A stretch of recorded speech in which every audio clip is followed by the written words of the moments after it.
लेकर आए हैं एकादशी की विशेष आरती जो आपके हृदय को शांति और संतुष्टि प्रदान करेगी। एक समय भगवान श्री कृष्ण के चरण कमलों में प्रणाम करके महाराज युधिष्ठिर ने पूछा, हे मधुसूदन, कृपया अब आप मुझे पौष मास के शुक्ल पक्ष में आने वाली एकादशी के महात्म्य का वर्णन क्या सुनाइए। आखिर इस एकादशी का नाम क्या है, इसका पालन करने की विधि क्या है, इस दिन कौन से देवता का पूजन किया जाता है। अगर आप मुझ पर प्रसन्न हैं तो मेरे इन सभी प्रश्नों का, जिज्ञासाओं का विस्तार से उत्तर दें। युधिष्ठिर महाराज के इस प्रश्न को सुनकर भगवान श्री कृष्ण ने कहा, हे राजन, पौष मास के शुक्ल पक्ष की एकादशी को पुत्रदा एकादशी के नाम से जाना जाता है। इस दिन उपवास में भगवान श्री हरि की पूजा करनी चाहिए। संसार में पुत्रदा एकादशी के उपवास के समान और दूसरा कोई व्रत नहीं है। इसके पुण्य से प्राणी तपस्वी, विद्वान और धनवान बन जाता है। निसंतान दंपतियों को संतान सुख का वर प्राप्त होता है। और इसी एकादशी से जुड़ी हुई एक सुंदर पौराणिक कथा है। अब मैं तुम्हें वो सुनाऊंगा।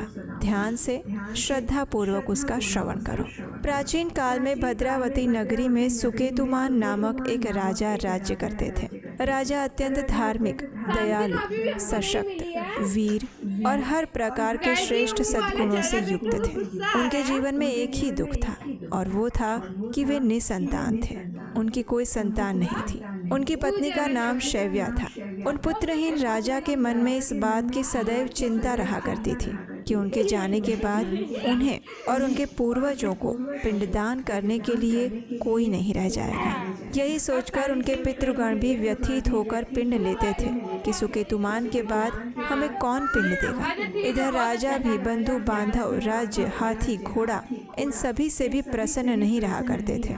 बार बार उनके मन में एक ही बात चलती थी कि वे पुत्रहीन हैं। बिना पुत्र के पितरों और देवताओं से उरुण नहीं हो सकते। इस प्रकार राजा रात दिन इसी चिंता में घूमा करते थे। इस चिंता के कारण एक दिन वे इतने व्यथित हो गए, इतने दुखी हो गए कि उनके मन में अपने शरीर को त्याग देने की इच्छा उत्पन्न हो गई। लेकिन फिर वे विचार करने लगे कि आत्महत्या करना ये तो महापाप है। इसलिए उन्होंने इस विचार को अपने मन से निकाल दिया।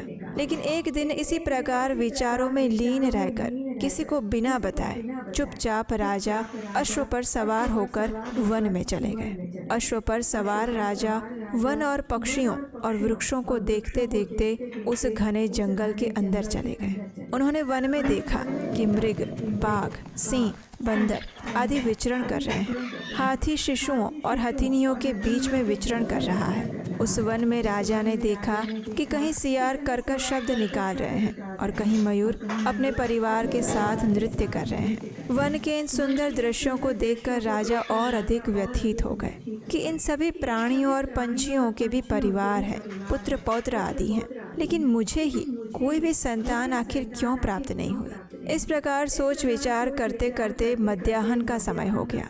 राजा सोचने लगे, मैंने अनेक यज्ञ किए, ब्राह्मणों को দিদির বলিষ্ঠ নেতৃত্বে এগিয়ে চলেছে বাংলা। গত 14 বছরে বাংলায় তৈরি হয়েছে 14টি নতুন स्वादिष्ट भोजन करवाया, उन्हें दान देकर संतुष्ट किया। लेकिन फिर भी इन सब के बाद भी मुझे ये कष्ट आखिर क्यों मिल रहा है। अंततः इसका कारण क्या है और अपनी व्यथा में किसे जाकर कहूँ। कौन मेरी इस व्यथा का समाधान कर सकता है। इस प्रकार अपने विचारों में लीन राजा को प्यास लगने लगी।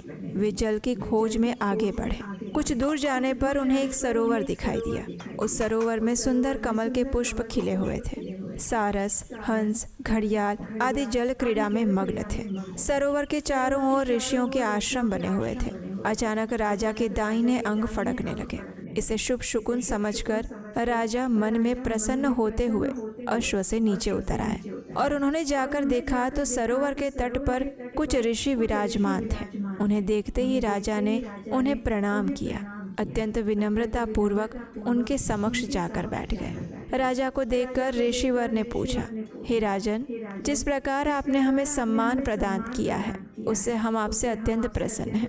आपकी जो भी इच्छा है आप हमसे कह सकते हैं। ऋषियों के इन वचनों को सुनकर राजा ने पूछा, हे विप्रवरों, आप कौन हैं और यहाँ किस लिए वास कर रहे हैं। ये सुनकर ऋषिगणों ने कहा, राजन, आज पुत्र की इच्छा करने वाले को श्रेष्ठ पुत्र प्रदान करने वाली पुत्रदा एकादशी है। हम सभी विश्वदेव हैं और आज से 5 दिवस बाद माघ स्नान है और हम सभी इसी सरोवर में स्नान करने आए हैं। ऋषियों की बात सुनकर राजा ने कहा, हे मुनियों, मेरा भी कोई पुत्र नहीं है। यदि आप मुझ पर प्रसन्न हैं तो कृपा करके मुझे एक पुत्र का वरदान दीजिए। तब ऋषियों ने कहा, हे राजन, आज पुत्रदा एकादशी है, इसलिए ये अत्यंत शुभ समय है जब आप यहाँ पर आए हैं। आप इस एकादशी व्रत का पूर्ण श्रद्धा और भक्ति से पालन कीजिए। भगवान श्री हरि की अनुकंपा से आपके घर पर अवश्य ही पुत्र का आगमन होगा। राजा ने मुनि के वचनों के अनुसार उस दिन उपवास किया। उस व्रत के सभी नियमों का श्रद्धा पूर्वक पालन किया और अगले दिन द्वादशी पर इस व्रत का निर्धारित समय के अंदर पारण किया। ऋषियों को दान दक्षिणा दी और फिर ऋषिवरों को प्रणाम करके वे वापस अपने नगर में आ गए। भगवान श्री हरि की कृपा से कुछ ही दिनों में रानी ने गर्भ धारण किया और 9 मास के बाद उन्हें एक तेजस्वी पुत्र का सुंदर मुख देखने को मिला। ये राजकुमार जब बड़ा हुआ तो अत्यंत वीर, धनवान, यशस्वी और प्रजापालक बना। और हाँ, अगर आप हमारे इस वैदिक ज्ञान के प्रचार कार्य की सराहना करते हैं और इस कार्य में अपना योगदान देना चाहते हैं तो स्क्रीन पर नंबर दिया गया है, वहाँ आप हमें आर्थिक रूप से अपनी सहायता भेजकर भी हमारा उत्साह बढ़ा सकते हैं।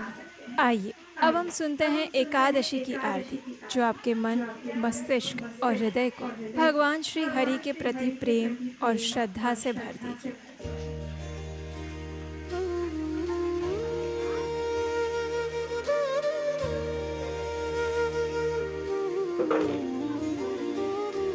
ओम जय एकादशी, जय एकादशी, जय एकादशी माता। विष्णु पूजा व्रत को धारण कर शक्ति मुक्ति पाता। तेरे नाम गिना देवी, भक्ति प्रदान करनी। गण गौरव की देनी माता, शास्त्रों में वर्णी। ओम जय एकादशी, जय एकादशी, जय एकादशी माता। विष्णु पूजा व्रत को धारण कर शक्ति मुक्ति पाता। मार्गशीर्ष के